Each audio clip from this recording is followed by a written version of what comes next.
Okay, YouTube land, this is story time. I know it's a little bit hard to see in here, although the flash seems to be on the camera. I did not remember I left it on. You see this bolt here.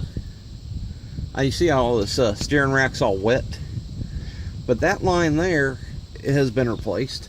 This rubber hose is supposedly going from one boot to the other to replace the steel line that ended up rotting out. And see that one with that nice factory looking bend that somebody's been on the other end? That was a A1 Cardone last year came out with the lines for the Explorer steering rack, just the metal lines, because these rust out so bad. And I took my Explorer to a shop where I knew the guy that owned the shop, and I said, I got the line that I know is leaking because my other one had rotted out right about there, and it was spraying out, and I found that they made them. And I wanted to not have crap like this, not be leaking hydraulic fluid everywhere. And I told him I had the money at the time. I said, if it needs a steering rack, do the steering rack. Well, this is the thing I ended up with. He cross-threaded that bolt into there. It will not come out. It will not go in. The threads are done. So my sway bar's not right. This is messed up, and this guy's an ASE Master Tech. Also, I had my truck, my air conditioning, after I got the whole debacle with this taken care of, and I put charge in there. The compressor worked for I want to say about 45 minutes. Then it stopped, and air was evacuated from the system. From new Freon put, or 134A, it's not Freon, was put in there, and just even to the point that it was coming out the overpressure part on the old compressor. So I kind of figured out that in the midst of probably when the hole blew out in that lower line down there, that's about where it was on the truck where the line blew out. I know it's real hard to see down there. There's that aluminum line. So you had my truck.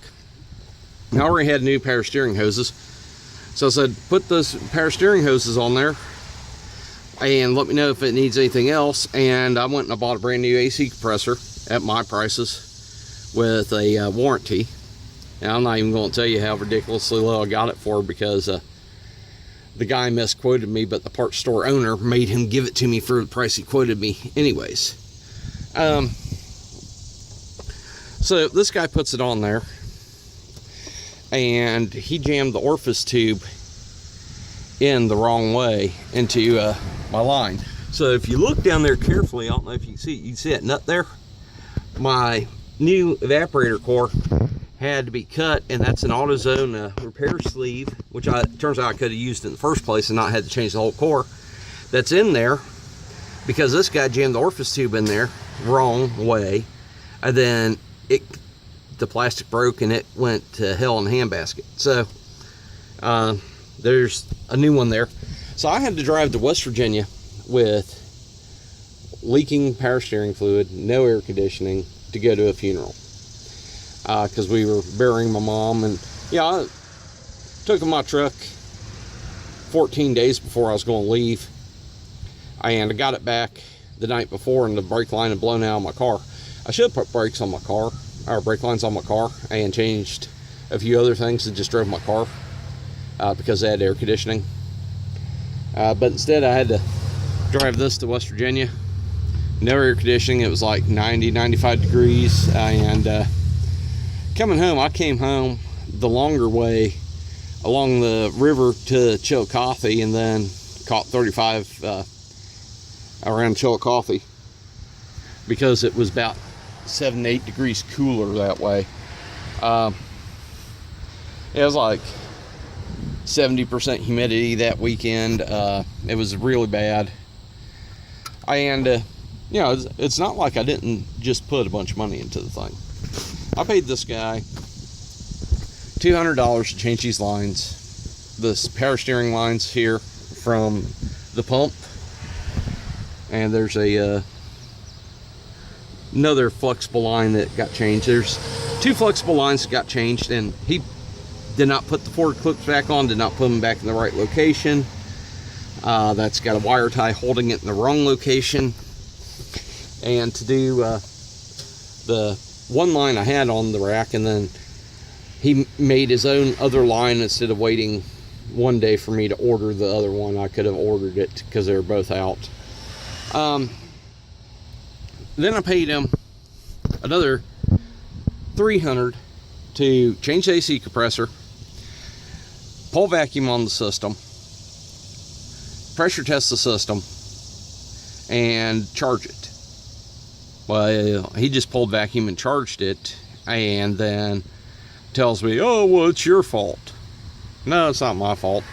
He took the orifice tube out, and because he insisted on changing it because he put a new compressor in there. Well, he put the orifice tube in wrong, and really screwed that thing up there. If you saw what it took to get the old orifice tube out and the amount of damage this guy did, most of y'all would have lynched him. So anyways, this is a short story on what happens when you're going through a bad crisis in your life, and you know somebody that's got a shop, and you ask them to fix your trip for you. You get screwed. It's like the more you know about cars, the more they will screw you over. It's not like I wouldn't have paid for a steering rack. I had already priced it with new outer tie rod ends.